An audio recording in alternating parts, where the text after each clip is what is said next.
สบายดีทุกคนโอ้บรรยากาศยามเช้านะทุกคนเนาะที่ให้พักสีเจริญคำเด้อผมทำมีอาหารเช้าเนาะมีอาหารเช้าทุกมื้อนี่กับกาแฟเนาะนี่อาหารเช้า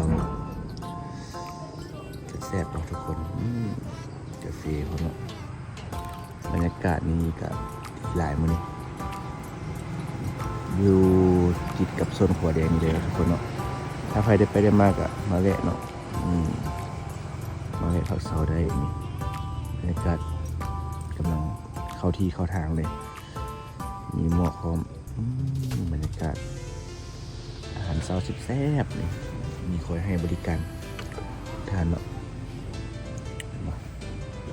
นั่งก็ใส่เนาะอากาศดีเลยเหมาะเจาะได้ไปได้มากอะมาแวะได้เด้อเดี๋ยวจะขึ้นเบอร์โทรให้เนาะบรรยากาศ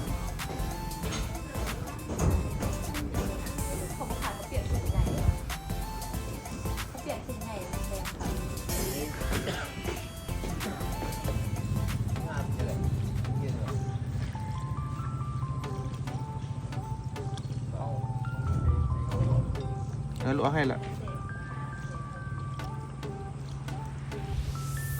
ซื้ออาหารไว้ตู้เย็นเมื่อวานนี้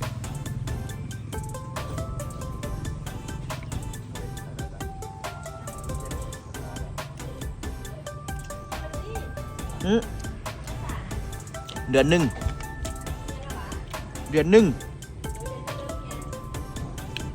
วันที่10 ปลายเดือนหนึ่งเพื่อ